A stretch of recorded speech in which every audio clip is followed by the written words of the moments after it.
My name is Liam Brennan Hayes, and on the morning of my 18th birthday, I woke up in the cramped trailer park outside Omaha to the smell of burnt coffee. Emma and Derek, my foster parents, sat me down at the kitchen table with their faces set like they were discussing a bill. "We don't have money for you," Emma said flatly, while Derek nodded and pushed a black trash bag toward me. Inside were a few worn clothes, my beat-up sneakers, and a notebook from school, supposedly all my things. Before I could process it, my phone buzzed with a link. They had already posted a listing to rent out my room, complete with photos of the space I'd called home for years. They called it, "closing the deal," as if my entire life in their home had been a transaction on a balance sheet. Emma leaned back in her chair, sipping her coffee like it was just another Tuesday, while Derek explained it all in that measured tone he used for budgeting talks. Food, they'd provided 3 meals a day, sometimes more if there were leftovers from church potlucks. Check. A mattress, the lumpy one in my room that sagged in the middle from years of use, but it was better than the floor. Check. School, they'd driven me to the bus stop every morning since I was 12, even if it meant grumbling about gas prices. Check. Everything they'd bought, clothes, books, even the second-hand bike I'd fixed up myself, stayed with them. "It's our investment," Derek said, not meeting my eyes. "You're 18 now." Adult. I stared at the black trash bag by the door, feeling the weight of it like it was pulling me under. The listing on my phone showed my room with fresh sheets on the bed, a cozy space for a student at $400 a month. They'd wasted no time. Emma slid a printout across the table, an address for a local shelter, the kind with fluorescent lights and rules about curfews. Tucked under it was a crisp $20 bill, folded neatly. "For the bus," she said. "The mortgage won't wait, Liam. We've got our own kids to think about now. Their biological son and daughter, the ones who got the good bedrooms and family vacations, even if money was always tight." My mind raced. I wasn't ready for this. The garage job at Mr. Harlan's auto shop paid minimum wage, but it was steady, oiling engines, changing tires, learning the ropes enough to maybe become a mechanic someday. I could make it work if they gave me time. "Please," I said, my voice cracking despite trying to keep it steady. "Just a week. Let me pack properly. I'll pay rent, token rent, whatever you want. $10 a week from the job. I'll sleep on the couch if I have to." I leaned forward, hands on the table, searching their faces for any sign of the people who'd hugged me after bad dreams or cheered at my high school track meets. But Emma's expression hardened. "You're a liability now," she replied. 18 means no more state checks. We can't afford extras. Liability. The word hit like a slammed door. All those years of chores, mowing the lawn in summer heat, babysitting their kids so they could go out, helping Derek with his odd jobs, I thought it built something. Trust, maybe. But here I was, bargaining for scraps. Desperation clawed up my throat. What about my biological parents? You know something, right? Records, a name, anything? I'd asked before, in quieter moments, but always got vague answers about sealed files or better not to dwell. This time, Derek's jaw tightened. "Access restricted," he said coldly, like reading from a script. "That's the law. Don't make this harder." Emma stood then, grabbing her keys. "Bus leaves in 20. Better go." I grabbed the bag and the printout, the 20 burning in my pocket like an insult. Outside, the Nebraska sun beat down on the gravel drive, turning the air hazy. The trailer park buzzed with distant kids playing, dogs barking, but it felt miles away. I walked to the road, thumb out for a ride to the diner a mile off, couldn't waste the bill on a cab. Cars whipped by, ignoring the teen with a trash bag. Finally, a rusty pickup slowed, the driver an old farmer type who grunted directions but didn't ask questions. At the diner, I slid into a booth by the window. Ordered black coffee with my last quarters, and stared at the shelter address. How did life flip like this? Birthday pancakes yesterday, eviction today. An hour must have passed in that numb haze when the door jingled. A woman in a sharp blazer entered, scanning the room until her eyes landed on me. She carried a sleek briefcase, her heels clicking with purpose. "Liam Brennan Hayes?" she asked, sliding into the opposite seat without waiting.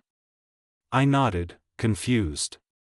"I'm Miss Jen, estate lawyer for Theo Brennan." Theo Brennan? The name didn't ring a bell. She set the briefcase on the table with a soft thud, snapping it open to reveal documents, a checkbook, and what looked like a plane ticket stub. "Your biological father. Entrepreneur, built Brennan Dynamics from nothing. He left you everything, $91 million in assets, stocks, properties. And a birthday dinner reservation he never got to keep." My coffee cup slipped from my hand, splashing across the table. Father? Million? It couldn't be real. But Miss Jen's voice was steady, pulling out photos, a man in his 50s, salt and pepper hair, smiling at a boardroom table. Theo. My dad. He died 2 days ago, heart attack mid-flight from New York.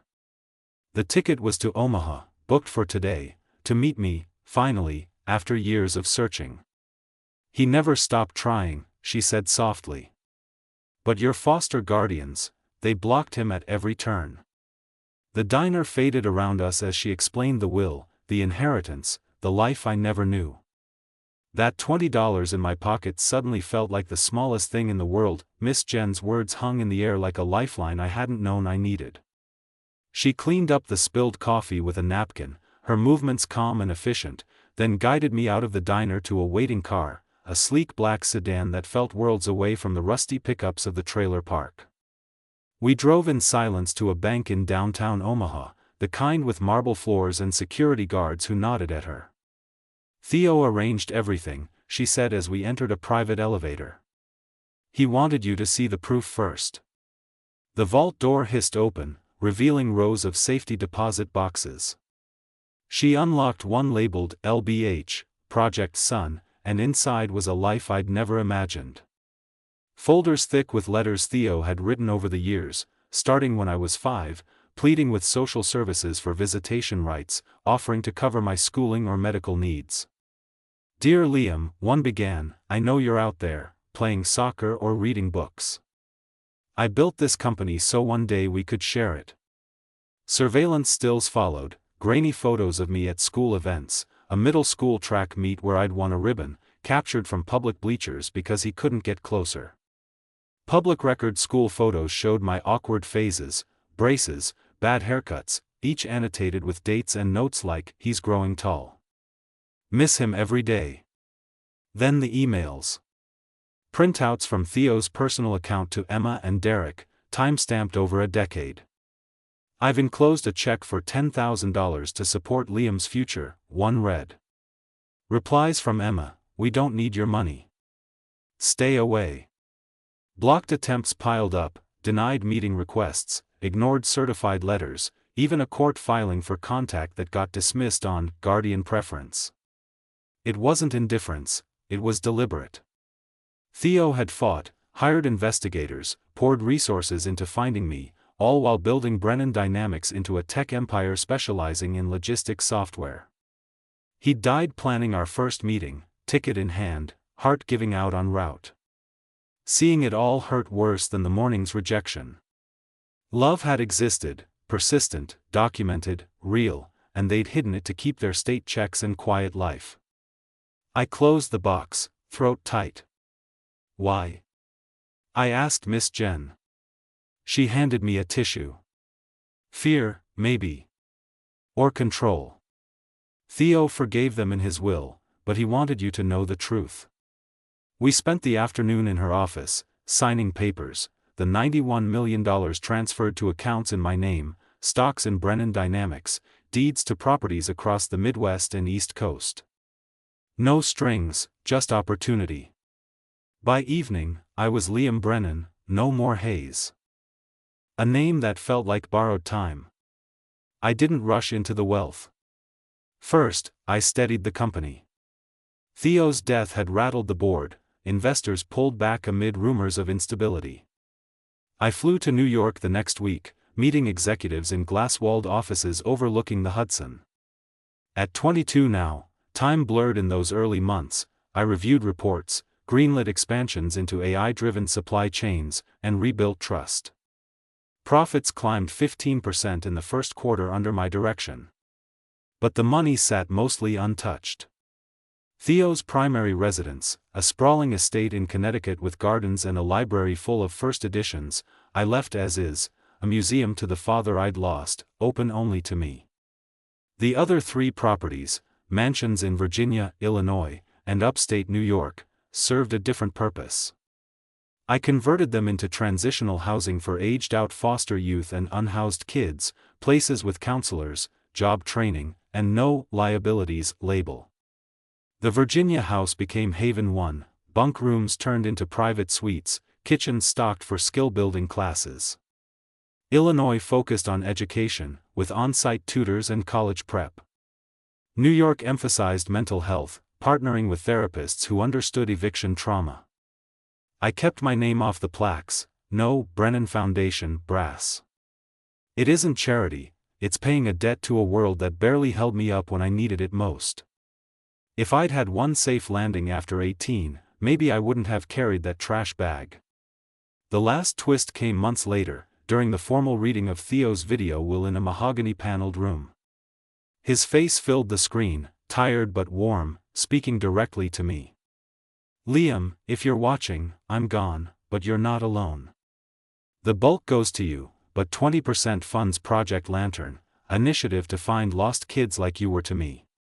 He detailed the structure: investigators, legal teams, grants for reunions. Hire Vincent, he's the fixer who never quit on me. Vincent Russo, a sharp-eyed ex-PI in his 60s, joined me the next day.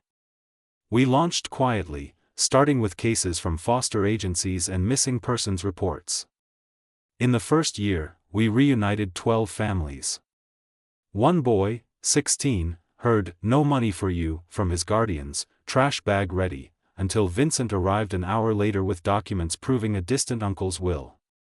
A girl in Chicago, thrown out at 17, got her grandmother's trust fund we traced through old records. Each case echoed my own: blocked paths, hidden kin, sudden second chances. Project Lantern isn't about headlines, it's quiet justice, briefcases full of possibilities delivered before the shelter doors close. And every time, I think of that diner booth, the spilled coffee, the life that shifted in an instant. A year into Project Lantern, the reunion started to feel routine, but each one carried the weight of my own story. Vincent and I worked from a modest office in Brennan Dynamics' lower floors, nothing flashy, just maps on walls, case files in locked cabinets, and a hotline that rang at odd hours. We'd built a small team, 2 investigators fresh from the force, a social worker named Clara who knew the foster system inside out, and a lawyer who specialized in inheritance disputes. Theo's 20% fund allocation gave us resources without drawing attention, no press releases, no galas. Just results. One case pulled me in deeper than the others. It started with a tip from a Nebraska shelter, the same one Emma had printed for me. A girl named Sophia, 17, sat in their intake room with a duffel bag, eyes hollow like I remembered mine being. Her guardians, an aunt and uncle, had aged her out early, claiming financial hardship after her high school graduation. They'd kept her college fund, a modest $5,000 from her late mother, redirecting it to their own debts. Sophia had dreams of nursing school but now faced waitressing shifts to afford a community college dorm. Vincent traced the threads quickly. Her mother, Elena, had been a single parent in Chicago, working double shifts at a hospital until cancer took her 5 years back. Before dying, Elena set up the fund through a simple will, naming Sophia the sole beneficiary. But the aunt, Elena's sister, had power of attorney and stonewalled inquiries. We pulled public records, the aunt's home equity loan, suspiciously timed after Elena's death. Emails from the aunt to the bank, redirect for family needs. It mirrored Theo's blocked letters, family ties twisted into barriers. I insisted on handling the delivery myself. Driving back to Omaha felt like closing a loop. The sedan hummed along I-80, Vincent riding shotgun with the briefcase on his lap. Inside, the recovered fund, now grown to $7,200 with interest, legal documents transferring guardianship options if Sophia chose, and a scholarship addendum from Project Lantern for her nursing program. "You sure?" Vincent asked, glancing at me. "These can get emotional." I nodded. "That's the point." We found Sophia at the shelter's common area, helping sort donations. She looked up warily as we approached, Clara beside us for support. "Sophia Ramirez?" I said, keeping my voice even. She froze, bag slung over her shoulder like she was ready to bolt. Vincent opened the briefcase on a nearby table, the click echoing. "Your mother left this for you. We've ensured it's yours now." Her eyes widened at the papers, the check. "How?" Clara explained the traces, the recoveries, without overwhelming details. Sophia's hands trembled as she read the will excerpt, Elena's words, "For my girl to heal others like they couldn't heal me." Tears came then, quiet and real. No dramatic speeches, just Sophia clutching the documents. They said it was gone. That I was on my own. I sat across from her, the shelter's hum fading. "I know that feeling. Got told the same on my birthday. But chances show up if you look." She asked about me, rare for these meetings, and I shared the diner story, the trash bag, Theo's ticket. Not for pity, but to show the pattern, hidden paths, sudden lights. By evening, Sophia had options: stay at the shelter with counseling, or move to a Lantern-affiliated apartment in Chicago near her program. She chose the latter, hugging Clara before we left. Driving back, Vincent lit a cigarette, his one vice, and said, 12 down, hundreds to go. Theo would be proud. I thought of the vault again, those photos of me running tracks. Proud. The word settled differently now. Back in New York, the company thrived. I expanded Brennan Dynamics into sustainable logistics, partnering with the housing projects for job pipelines. Foster youth from Haven 1 interned in our warehouses, learning coding for inventory apps. Profits funded more Lantern cases without dipping into the core inheritance. I visited Theo's estate monthly, walking the gardens, reading his letters aloud. It kept the debt paid, the world a bit steadier. Another call came that night, a boy in Texas, 16, evicted with no room. Vincent mapped it out, grandfather's estate, blocked by cousins. We'd be there by morning. The briefcase waited, full of chances. And in the quiet, I felt Theo's presence, guiding the search for kids who thought the door slammed shut forever. 2 years after launching Project Lantern, the cases blurred into a rhythm of redemption, each one a thread pulling at the fabric of my past. Vincent and I had expanded the team to 8, including a data analyst who mined public records with algorithms Theo would have approved. We operated under the radar, funding cases from the endowment without fanfare. Brennan Dynamics provided cover, our logistics software tracked leads efficiently, turning cold trails into warm reunions. I balanced it all from New York, mornings in boardrooms, afternoons reviewing files. The wealth insulated me, but the work grounded me, a constant reminder of the trash bag and the diner's stained table. A particularly stubborn case landed on my desk in late spring. Marcus, 15, from rural Missouri. His foster family, a distant cousin and her husband, had booted him after his birthday, citing too many mouths. They'd inherited his father's small life insurance policy, $20,000 meant for Marcus's education, but funneled it into their failing farm. Marcus ended up at a youth center, bunking with runaways, sketching cars in a notebook as escape. Our hotline caught his story from a counselor who recognized the pattern. Guardians dodging questions about kin, records sealed tight. Clara led the dig, uncovering Marcus's father, Jamal, a mechanic who died in a warehouse accident when Marcus was 8. Jamal had no will, but letters to his sister, the cousin, begged her to care for his son. "Raise him right, teach him engines like I did," one read. The cousin's replies were sparse, then silent. Bank statements showed the policy payout deposited, then withdrawn for equipment. Vincent shook his head when I showed him. "Classic block. Like your Emma and Derek, but with tractors instead of trailers." We filed for recovery, the lawyer arguing undue influence. The court sided with us, the funds returned, plus Lantern's matching grant for trade school. I drove to Missouri myself, the sedan cutting through cornfields under a wide sky. Vincent stayed back, his knee acting up, but sent the briefcase ahead.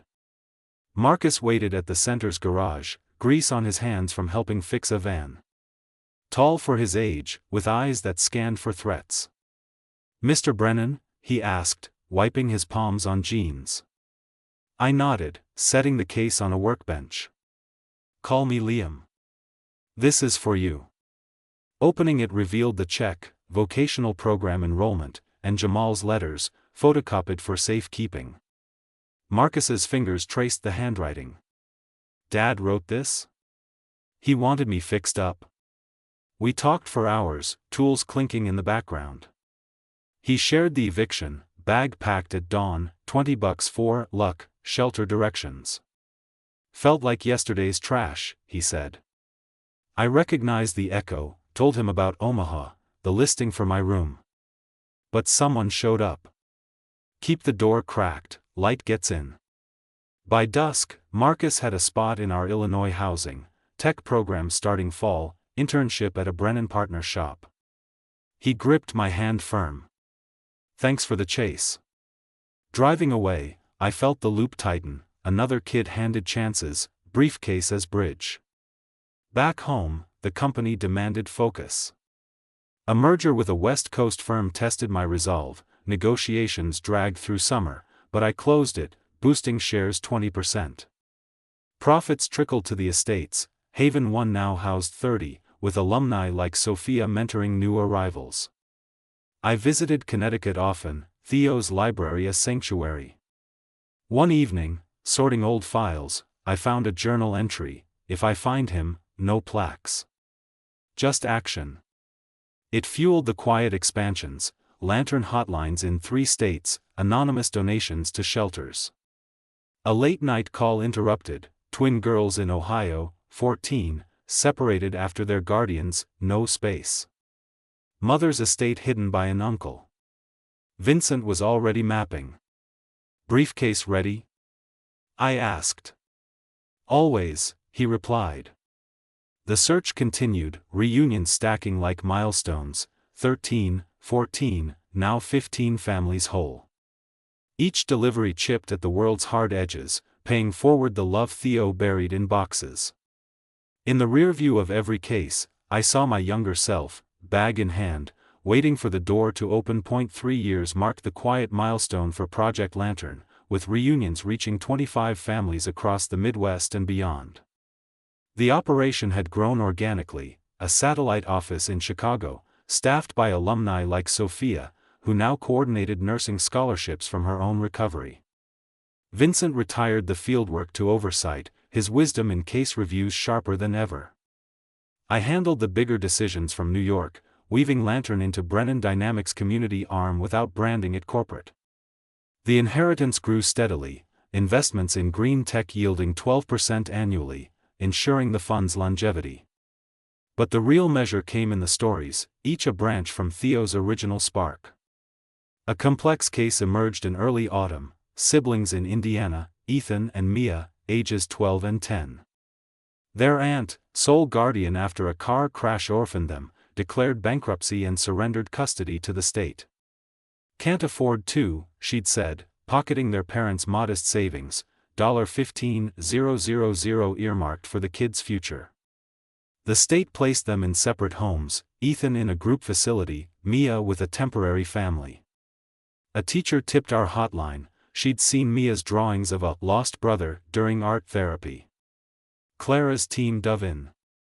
Parents will specify to trust, but the aunt had contested it, claiming changed circumstances.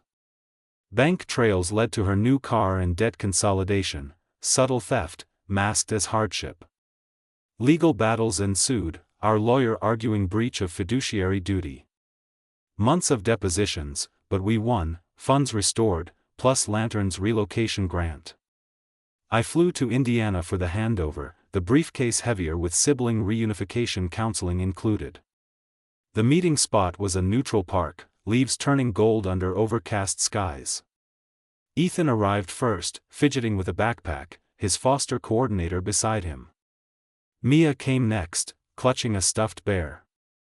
Their eyes locked across the grass, recognition instant, hugs fierce but wordless. I approached slowly, Vincent's voice in my head, "Keep it simple." "Ethan, Mia, this is from your parents," I said, opening the case on a picnic table. The check gleamed, documents outlined joint housing options, school transfers. Ethan scanned the will excerpt, "Keep them together, always." Mia whispered, "We can go home?" Not home, but close, a Lantern apartment in their hometown, with guardians vetted from family friends. I shared fragments of my story, the split-second shift at the diner, the vault's hidden love.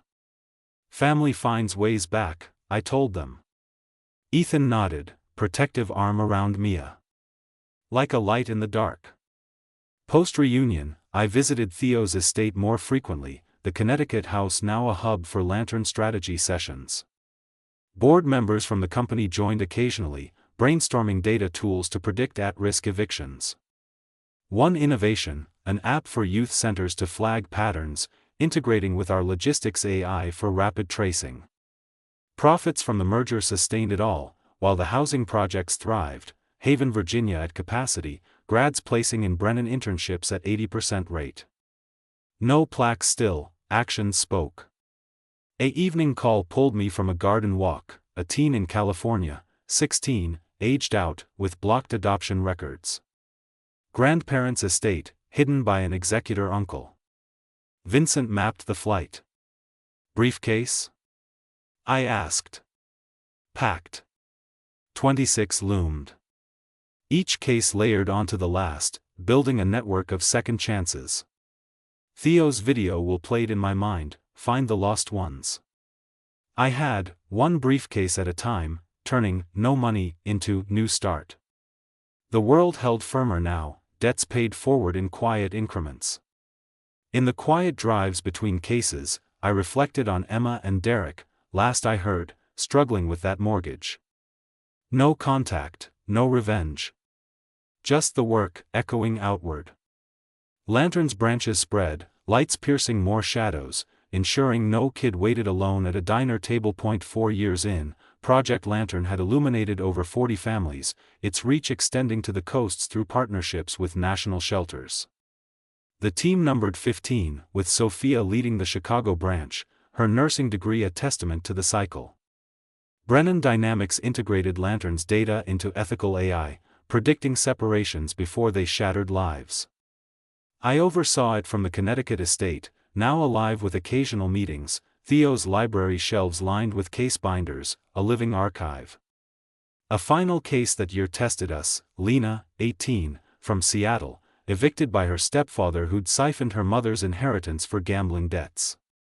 No room for adults, he'd claimed, handing her a bus pass and shelter map. Our investigators uncovered the $50,000 trust, contested and buried in probate. Court battles raged 6 months, we prevailed, recovering it all. I met Lena at a waterfront cafe, briefcase in hand.